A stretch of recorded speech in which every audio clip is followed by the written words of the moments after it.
The quiet streets of Pine Valley were always peaceful after midnight, but something caught Officer David Chen's attention during his regular patrol route. It was the third time this week he'd spotted movement near the old oak tree at Riverside Park Playground. At first, he thought it might have been just the wind playing with shadows, but his years of experience told him otherwise. As he slowed his patrol car near the playground entrance, his headlights swept across the area, briefly illuminating a small figure that quickly ducked behind the playground equipment. Chen turned off his engine and sat quietly, watching. The moon cast enough light for him to make out what looked like a young girl, probably around 12 years old, carrying a backpack that seemed too heavy for her small frame. He'd seen her before, always at night, always alone. She had a particular way of moving, careful and deliberate, like someone who didn't want to be noticed. What struck him most wasn't just her presence at such late hours, but how she seemed to have a routine. She would arrive around midnight, find a spot near the slide, and pull out what looked like schoolbooks. Chen had been a police officer for 15 years, and something about this situation made his heart heavy. He'd learned to trust his instincts, and right now, they were telling him this wasn't just a case of a kid sneaking out for adventure. The way she huddled in her oversized jacket, how she would sometimes pause to rub her hands together for warmth, these weren't the actions of someone out for fun. Each time he tried to approach, she would vanish into the shadows, leaving behind only small traces of her presence, a pencil here, a candy wrapper there. But tonight was different. As Chen watched, he noticed she was limping slightly, favoring her right foot. His parental instincts kicked in, overriding his usual cautious approach. He reached for his flashlight but stopped himself. Years of experience had taught him that sometimes the direct approach wasn't the best way. Instead, he grabbed the thermos of coffee he'd barely touched and the sandwich his wife had packed for his midnight break. Maybe, he thought, offering food would work better than asking questions. As he stepped out of his car, the gravel crunched softly under his boots. He could see her tensing up, ready to run, but something made her pause. Maybe it was the way he deliberately made noise to announce his presence, or perhaps it was how he kept his distance, standing under the streetlight where she could clearly see him. "It's pretty cold out here," he called out softly, his voice carrying just enough to reach her. "I've got some coffee and a sandwich I'm not going to finish. Would you like them?" He held up the items, making sure to keep his movements slow and visible. For what felt like an eternity, neither of them moved. The only sound was the distant hum of traffic and the gentle creaking of the swing chains in the breeze. Then, slowly, the girl emerged from behind the slide. In the dim light, Chen could see her more clearly now. A young black girl with her hair neatly braided, wearing clothes that were clean but worn. Her eyes, though tired, held a sharp intelligence that seemed to be assessing him just as carefully as he was observing her. She took a few cautious steps forward, stopping just at the edge of the shadow cast by the playground equipment. Chen noticed how she kept glancing around, always aware of her surroundings, always ready to run. It was the kind of awareness no child should have to develop, and it made his throat tight with emotion. The girl opened her mouth as if to speak, then closed it again, uncertainty written across her face. Chen waited patiently, keeping his expression gentle and open. Sometimes, he knew, silence spoke louder than words, and in that moment, as they stood in the quiet playground under the stars, he realized this was just the beginning of a story that would change both their lives forever. Over the next few weeks, Officer Chen couldn't shake the image of the young girl from his mind. Every night during his patrol, his eyes would drift to the playground, hoping to spot her again. His fellow officers at the station had started to notice his preoccupation. "You're overthinking it," they'd tell him. "Kids sneak out all the time. It's just teenage rebellion." But Chen knew better. 20 years on the force had taught him to recognize the difference between rebellion and desperation. During his morning briefings, he'd find himself staring at the incident reports, looking for any mention of missing children or troubled homes in the area. Nothing came up, which somehow worried him even more. One particularly cold night, as autumn was giving way to winter, Chen spotted fresh footprints in the morning dew leading to the playground. He followed them to a cluster of bushes behind the swing set. There, partially hidden from view, was a worn purple backpack. His heart sank when he saw what was inside: carefully folded clothes, a toothbrush wrapped in paper towels, and several school notebooks with perfect handwriting. The notebooks belonged to someone named Amy, and the assignments inside all had bright red A's marked at the top. This girl, whoever she was, wasn't just hanging around the park, she was living there. And despite whatever hardships she was facing, she was still maintaining excellent grades. Chen sat in his patrol car that night, a spare blanket and some snacks from home sitting on the passenger seat. His wife had noticed his distraction during dinner, and without him having to explain much, had packed extra food just in case. That's why he'd married her. She always understood the things he couldn't put into words. Around midnight, right on schedule, a small figure appeared at the edge of the park. Chen watched as she retrieved her backpack from the bushes, checked its contents, and settled onto her usual bench. Tonight, she pulled out what looked like a math textbook and a small flashlight. Other officers might have called it in immediately, might have treated it like any other case. But Chen had worked with enough troubled kids to know that trust had to come before action. One wrong move could send her running, and then who knew what might happen to her. He noticed she was wearing the same jacket as before, even though the temperature had dropped considerably. As she tried to write, her hands shook slightly from the cold. That was enough for Chen. He couldn't sit back any longer. Taking a deep breath, he stepped out of his car, making sure to walk heavily enough that she'd hear him coming. Just like last time, she tensed up, ready to run. But when she recognized him, she stayed put, though her eyes remained fixed on the path behind him. "Math homework?" he asked casually, keeping his distance. "Must be pretty important to work on it out here." The girl clutched her textbook closer but didn't respond. Chen slowly pulled out the blanket and snacks from behind his back. "Look," he said softly, "I'm not here to cause trouble. But it's getting too cold for anyone to be sitting out here at night. Would you at least take these?" He placed the items on the ground and stepped back, giving her space. For a long moment, neither of them moved. Then, very slowly, she reached for the blanket, wrapping it around her shoulders. The relief in her eyes made Chen's chest tight. "I'm here every night," he said gently. "Same time, same route. If you ever need anything, even just a warm place to do your homework, my car's heater works pretty well." He tapped the hood of his patrol car and gave her a small smile. As he turned to leave, he heard a quiet thank you behind him. It wasn't much, but it was a start, and sometimes, Chen knew from experience, a start was all you needed to change someone's life. Walking back to his car, he began making plans. Tomorrow, he'd bring hot chocolate instead of coffee, and maybe his wife's famous chocolate chip cookies. Small steps, he reminded himself. Small steps toward earning trust, and hopefully, finding out what had brought this bright young student to seek refuge in a lonely playground at night. The night everything changed started like any other. Officer Chen arrived at the playground with 2 cups of hot chocolate, having noticed that Amy seemed to prefer sweet drinks to coffee. The steam rose in delicate wisps against the cold air as he waited in his usual spot. When Amy appeared from behind the old oak tree, something was different. Her usual careful walk had been replaced by exhausted shuffling. Her shoulders, normally straight despite everything, were slumped under the weight of more than just her backpack. Chen's heart squeezed at the sight. "Rough day," he called out softly, holding up the hot chocolate as a peace offering. To his surprise, instead of her usual hesitation, Amy walked straight toward him.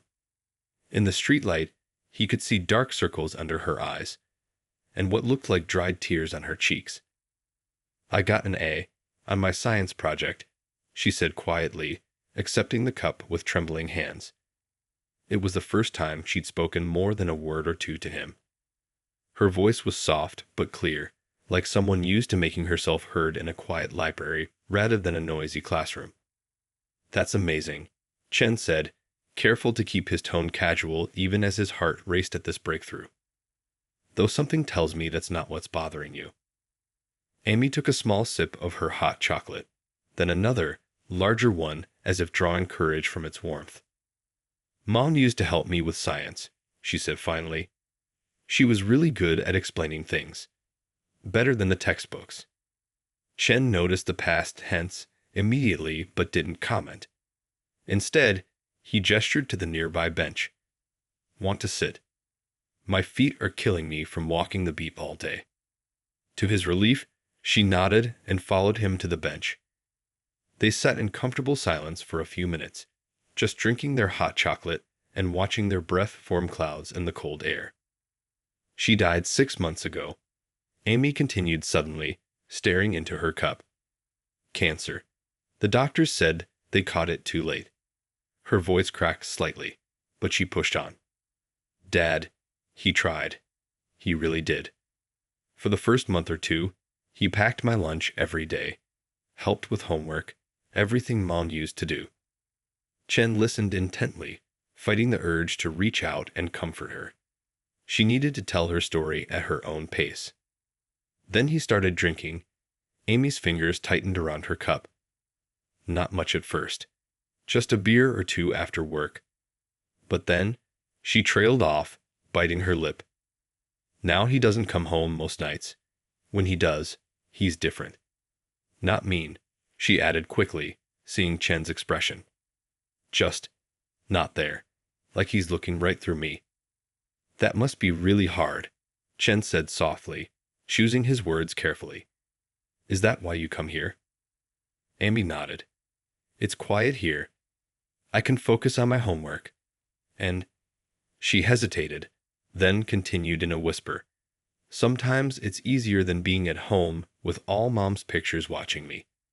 Dad hasn't taken them down. He won't even look at them, but he won't let me move them either." Chen felt his eyes burning with unshed tears. This girl, this incredibly brave girl, had been carrying this weight alone for months. Going to school, maintaining her grades, taking care of herself, all while greeting her mother and watching her father disappear into his own grief. "Amy," he said gently, "you don't have to handle this by yourself anymore. There are people who can help, who want to help. Both you and your dad." She looked up at him then, really looked at him for the first time. In her eyes, he saw a mixture of hope and fear, trust battling with uncertainty. "I don't want to lose him too," she whispered. "He's all I have left." Chen nodded understanding. Sometimes the bravest thing we can do is ask for help, not just for ourselves, but for the people we love. He pulled out his card and handed it to her. "My number's on there. Day or night, if you need anything at all, you call me. Promise." Amy took the card, running her finger over the embossed letters. A single tear rolled down her cheek as she nodded. "I promise." As they sat there in the quiet playground, sharing the last of their hot chocolate, Chen knew this was just the beginning. The road ahead would be challenging, but at least now, Amy wouldn't have to walk it alone. Back at the police station the next morning, Officer Chen couldn't focus on his paperwork. His conversation with Amy kept playing in his mind. After 20 years on the force, he'd learned that there were always more pieces to the puzzle than what first met the eye. He needed to understand the full picture if he was going to help her properly. During his lunch break, Chen drove past the address he'd found in the school directory. The house was small, but well kept, with fading blue paint and white trim. Flowers that had clearly been planted with care were now wilting in the front garden. A silver car sat in the driveway, covered in a thin layer of dust, as if it hadn't moved in weeks. He parked across the street and watched for a while. The neighborhood was quiet, mostly older couples and young families. A place where everyone knew each other, or at least they used to. The kind of place where a family struggle shouldn't have gone unnoticed for so long. Mrs. Lee from the corner house was watering her plants when Chen approached. Her face lit up with recognition. She'd reported a few minor disturbances over the years, and Chen had always handled them with patience and respect. "That poor family," she said, shaking her head when Chen mentioned Amy. "Linda, that was Amy's mother. She was the heart of this street. Always organizing block parties, helping with the community garden. She fought so hard, right until the end." Chen learned that Amy's father, Robert, had been an accountant at a big firm downtown. One of those people who could do complicated math in their head, Mrs. Lee explained. He used to help everyone with their taxes, but after Linda passed, she trailed off, looking at the quiet house. It's like the light went out of him. Later that afternoon, Chen visited Lincoln Middle School. The principal, a kind-faced woman with gray hair, didn't need much prompting to talk about Amy. "She's one of our brightest students," she said, pulling out Amy's file. "Even now, her work is exceptional." But she hesitated, then continued more quietly. "We've been worried. She's always turned in her homework, but lately she seems tired in class. A few teachers have noticed her wearing the same clothes several days in a row." The principal showed Chen Amy's latest assignments. Despite everything happening at home, her work was impeccable. Complex math problems solved step by step, science essays written in neat handwriting, social studies projects that showed deep understanding. This wasn't just a good student. This was a child desperately trying to hold onto normalcy through her schoolwork. "We've tried reaching out to her father," the principal continued, "but he never answers our calls. When we send letters home, Amy brings them back with his signature. But," she gave Chen a meaningful look. He understood. They suspected Amy was signing them herself. On his way out, Chen passed the school's bulletin board. Among the colorful announcements and club posters, he spotted a photo from last year's science fair. In it, Amy stood proudly next to a project about solar energy. Behind her, a woman with the same bright smile. Linda, he realized, had her hands on Amy's shoulders. They looked so happy, so full of life. The last stop of his investigation was the downtown area, where Robert's office was located. The security guard at the building remembered him. "Yeah, he still comes in sometimes," the guard said, checking his log. "But not regular hours anymore. Boss has been understanding, given the circumstances, but," he shrugged, leaving the rest unsaid. As Chen drove back to the station, all the pieces began fitting together. A family shattered by loss. A father drowning in grief. A young girl trying to keep everything together while her world fell apart. But what struck him most was how many people had seen pieces of the problem.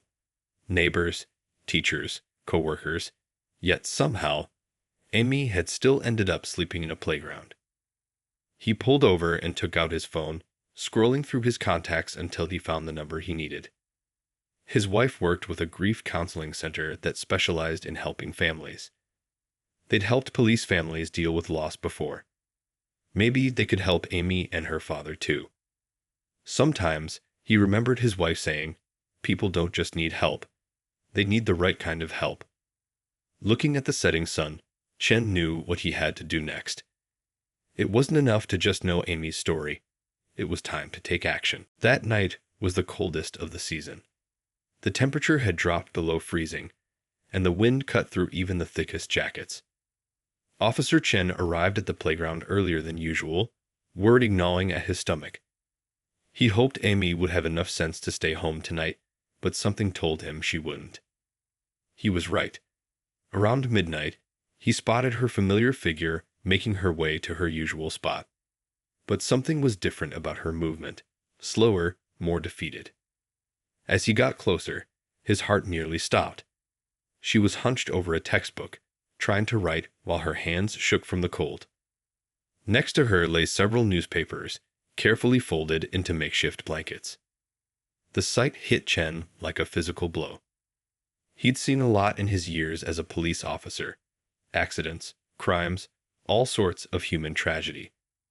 but watching this young girl, brilliant and brave, trying to do her homework by streetlight while wrapped in newspapers, something inside him broke. "Amy," he called out softly, his voice catching in his throat. She looked up, and in the harsh glare of the streetlight, he could see her lips had a bluish tint. She'd been out here far too long. "I have to finish this essay," she said, her teeth chattering slightly. "It's due tomorrow, and I couldn't concentrate at home. Dad came back, but he was—" She trailed off, pulling the newspapers tighter around her shoulders. Chen felt tears burning in his eyes. In that moment, he wasn't seeing just Amy. He was seeing his own sister from 30 years ago, trying to study in their car after their family lost their home. If it hadn't been for a kind teacher who noticed and got them help. "Come on," he said, his voice gentle but firm. "You can finish your homework in my car. The heater works great." When she hesitated, he added, "Please, Amy. I promised to help you, remember. Let me keep that promise." Slowly, she gathered her things and followed him to the patrol car. As the warm air hit her, she couldn't suppress a small shiver of relief. Chen handed her a thermos of hot chocolate and watched as some color returned to her cheeks. "My dad," she said suddenly, staring at her hands wrapped around the thermos. "He tried to cook dinner tonight. First time since Mom." She swallowed hard. "But he couldn't find her recipe box. He got so upset, started throwing things, crying. I've never seen him cry before, not even at the funeral." Chen listened, his heart breaking for both father and daughter. "He kept saying he was sorry," Amy continued, her voice barely a whisper. "Sorry to Mom, sorry to me. Then he grabbed his keys and left. I was scared he might." She couldn't finish the sentence. "That's why you came here," Chen said softly. It wasn't a question. Amy nodded, a tear rolling down her cheek. "I don't know how to help him," she admitted, her voice cracking. "Mom would know what to do. She always knew what to do." Chen reached into his pocket and pulled out a photo he'd been carrying since his visit to the school. It showed Amy and her mother at the science fair, both beaming at the camera. Amy's hand trembled as she took it. "Your mom didn't stop being a mom just because things got hard," Chen said gently. "And your dad hasn't stopped being a dad. He's just lost right now, drowning in his grief. But there are people who can help him find his way back. Help both of you." Amy traced her mother's smile in the photo, tears falling freely now. "I missed her so much," she whispered. "I know," Chen said, his own voice rough with emotion. "And it's okay to miss her. But it's also okay to ask for help. Your mom would want both you and your dad to be okay. You don't have to carry this weight alone anymore." As Amy cried quietly in the warmth of the patrol car, Chen made a silent promise, not just to her, but to the memory of her mother. This bright, brave girl wouldn't spend another night in the cold. It was time to get both her and her father the help they desperately needed. The next morning, Officer Chen sat in his living room, surrounded by papers and phone numbers. His wife, Lisa, a social worker for 20 years, sat beside him, making calls and taking notes. They'd both been up all night, pulling together every resource they could think of. "The Grief Counseling Center has an opening this afternoon," Lisa said, covering the phone speaker with her hand. "And I've got a friend at the recovery center who can fast-track an evaluation for her father." Chen nodded, feeling the weight of exhaustion, but knowing they couldn't stop now.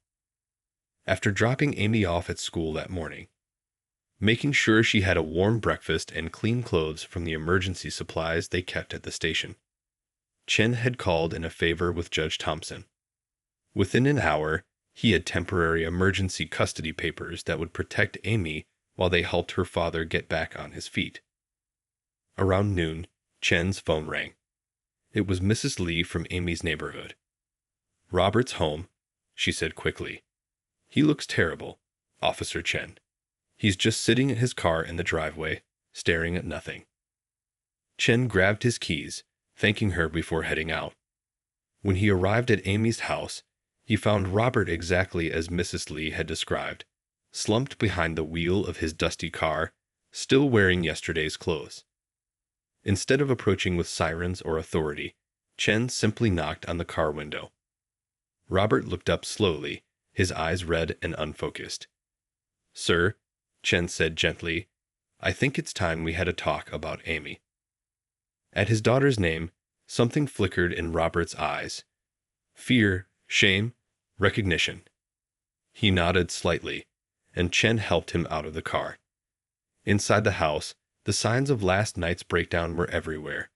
Scattered papers, overturned chairs, a broken picture frame. "I've failed her," Robert whispered, picking up a photo of his wife from the floor. "I failed them both." Chen sat across from him at the kitchen table. "No," he said firmly. "You haven't failed. You're drowning. There's a difference, and we're here to help you both come up for air." Over the next hour, Chen told Robert everything. About Amy's nights in the playground, about her perfect grades despite everything, about her fear of losing her father too. With each word, Robert seemed to crack a little more, until finally, the dam broke. "Linda was always the strong one," he sobbed. "She would have known what to do. I don't. I can't." "Your wife was strong," Chen agreed quietly. "And she helped make Amy strong too. But being strong doesn't mean doing everything alone. Sometimes it means being brave enough to accept help." When Chen explained the plan, temporary guardianship while Robert got treatment, counseling for both father and daughter, support groups for families dealing with loss, he expected resistance. Instead, Robert looked at him with desperate hope. "Will I lose her?" he asked, his voice breaking. "No," Chen assured him. "This isn't about taking Amy away. It's about giving you both a chance to heal. Together." Later that afternoon, Chen watched as Robert checked into the recovery center. The intake counselor was kind but firm, explaining the program and its rules. When Amy arrived after school, she ran to her father, throwing her arms around him in their first real hug in months. "I'm so sorry, sweetheart," Robert whispered into his daughter's hair. "I'm going to get better. I promise." As Chen watched them say goodbye, temporary, he reminded himself, he felt Lisa squeeze his hand. She'd come to help explain everything to Amy, but now she just stood with him, witnessing this moment of both ending and beginning. "They're going to be okay," she said softly. Chen nodded, watching as Amy waved to her father through the center's windows. The road ahead wouldn't be easy, but at least now they were all walking in the right direction. The recovery center became Robert's home for the next 30 days. Each morning, he attended group therapy, learning that his story wasn't unique, that grief and loss had pushed many others into similar darkness. In the afternoons, he met with counselors who helped him understand that drowning his pain in alcohol hadn't just hurt him. It had forced his daughter to grow up too fast. Meanwhile, Amy stayed with Officer Chen and his wife Lisa. At first, she was quiet, almost tiptoeing around their house as if afraid to take up space. But gradually, with Lisa's gentle encouragement and Chen's dad jokes, which were terrible but made her smile anyway, she began to relax. One evening, about a week into her stay, Chen found Amy sitting at the kitchen table, staring at her math homework, but not really seeing it.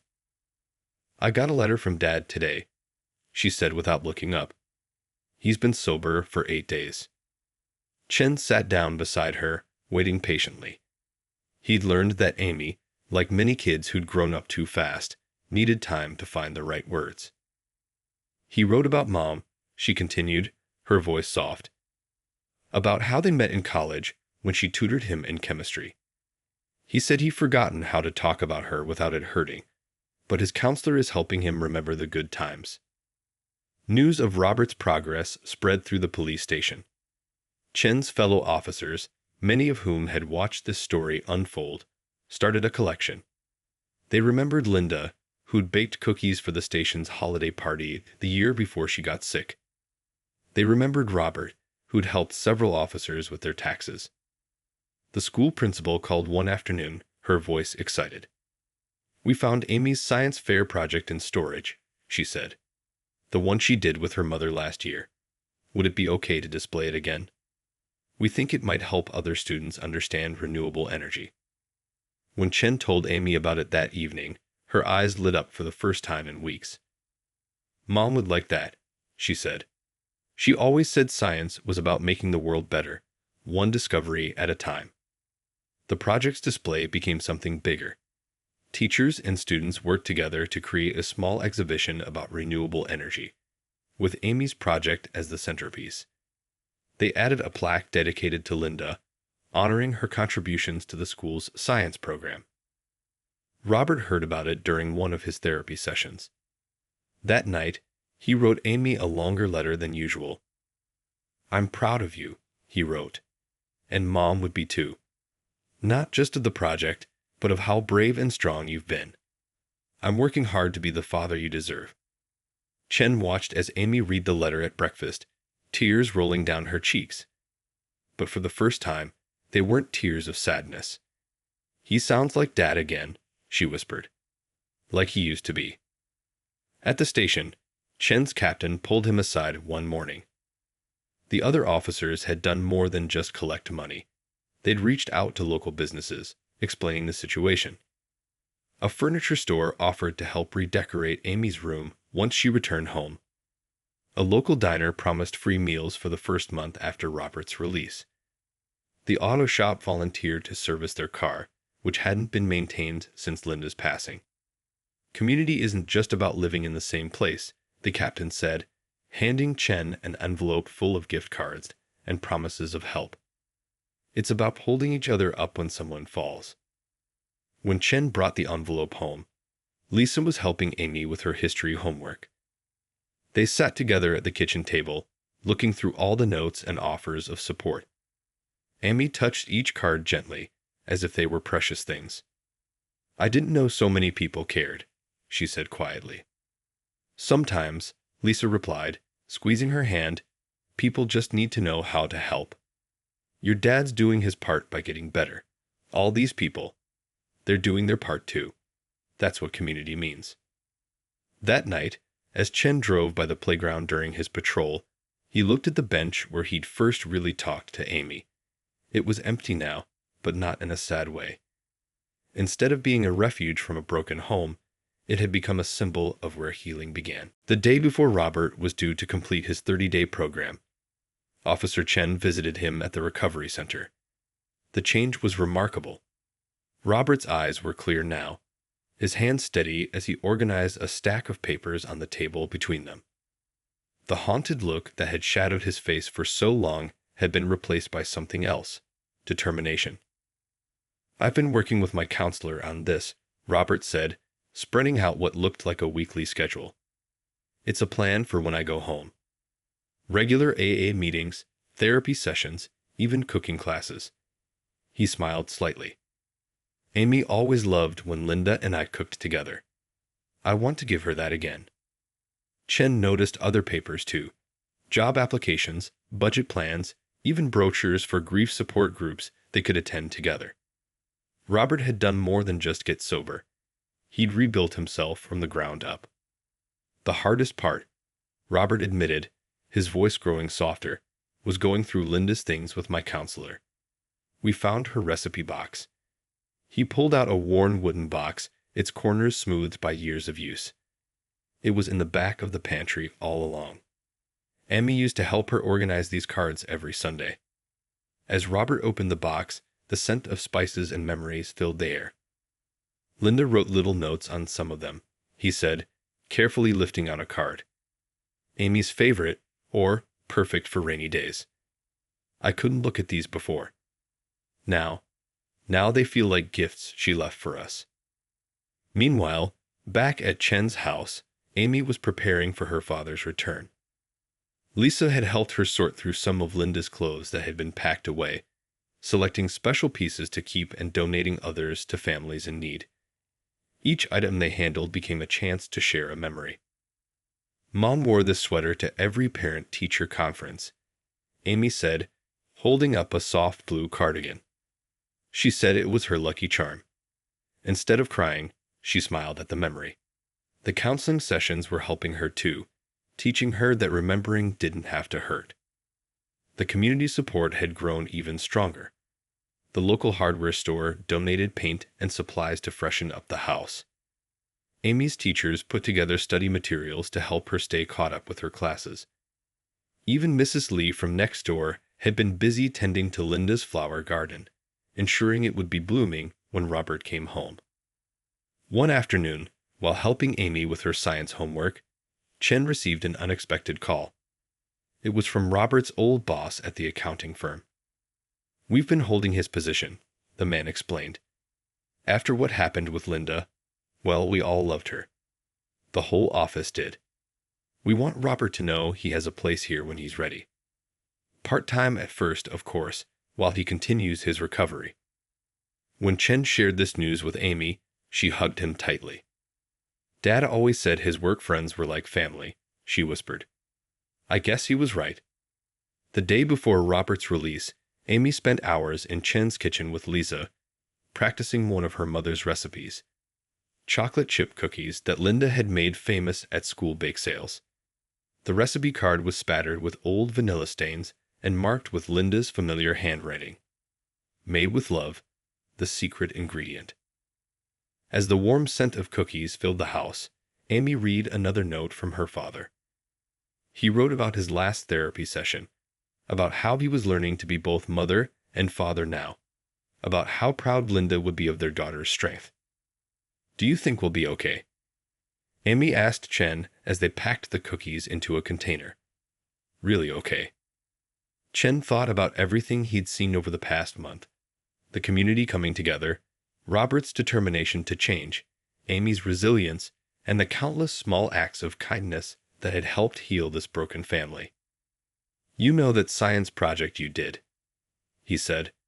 "The one about how small changes can create big results." Amy nodded. "Well, I think that's true for families too. All these small steps you and your dad are taking, they're adding up to something beautiful." Amy smiled, a real smile that reached her eyes. "Mom would say that's the best kind of science experiment. One that proves love is stronger than anything." 6 months had passed since that cold night in the playground. Officer Chen pulled up to a familiar house, now bright with fresh paint and blooming flowers.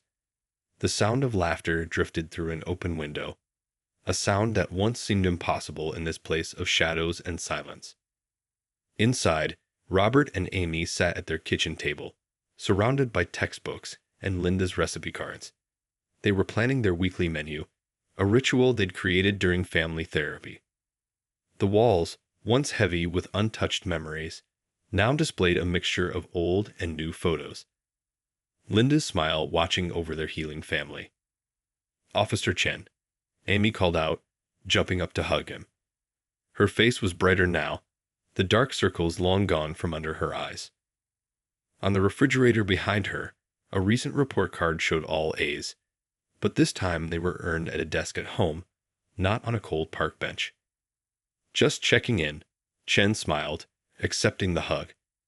He did this less frequently now, but he couldn't quite break the habit of making sure they were okay. Not that they needed much checking on anymore. Robert looked up from his notebook, clear-eyed and present. 6 months sober, and it showed in everything from his pressed shirt to his steady hands. "Stay for dinner," he said. "Amy's making her mom's famous lasagna. She's even better at it than I was." "That's because I don't forget the secret ingredient," Amy teased, pulling out a well-worn recipe card. "Mom wrote it right here, extra love in every layer."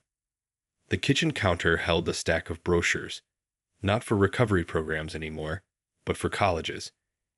Amy was only in 8th grade, but Robert was already planning for her future. "Linda would want us to be ready," he'd said when he started the college fund. As they prepared dinner together, Robert and Amy moved around each other with practiced ease, sharing stories about Linda that brought smiles instead of tears. Chen watched them from his seat at the table, remembering the broken family he'd found 6 months ago. "You know," Robert said, sliding the lasagna into the oven, "we're speaking at the community center next week. About grief, recovery, family healing. They think our story might help other families who are struggling." Amy added, "Dad's also mentoring new people at his AA meetings. And I'm helping start a support group at school for kids who've lost parents. The counselor says sometimes the best way to heal is to help others heal too." The doorbell rang. Mrs. Lee from next door, bringing one of her famous pies. This had become another ritual. The neighborhood had rebuilt its connections, stronger than before. Every weekend, different neighbors dropped by with food or just to chat. "The garden's looking beautiful," she said, nodding toward Linda's flower beds, now tended jointly by Robert, Amy, and half the neighborhood. "Those new roses we planted are really taking off." Later, as they sat down to eat, Chen noticed something new on the wall. A framed photograph of that cold playground. Underneath it was a small plaque that read, "Where Hope Found Us." "Sometimes I still go there," Amy admitted, following his gaze. "Not to hide anymore, but to remember, to see how far we've come." Robert reached over and squeezed her hand. "Your mother would be so proud of you. Of us." "She'd be proud of you too, Officer Chen," Amy said suddenly, "for not giving up on us when everyone else had stopped looking." Chen felt his eyes growing moist. "That's what community means," he said, echoing words from months ago. "We look out for each other." As they shared their meal, surrounded by the warmth of healing and hope, Chen thought about that first night in the playground. Sometimes the biggest changes started with the smallest acts of kindness. A cup of hot chocolate, a warm blanket, a willingness to listen. Outside, the playground stood quiet in the evening light. It was no longer a place of refuge for the lost, but a reminder that even in our darkest moments, hope could find us. All we needed was someone willing to shine a light, and the courage to step into it.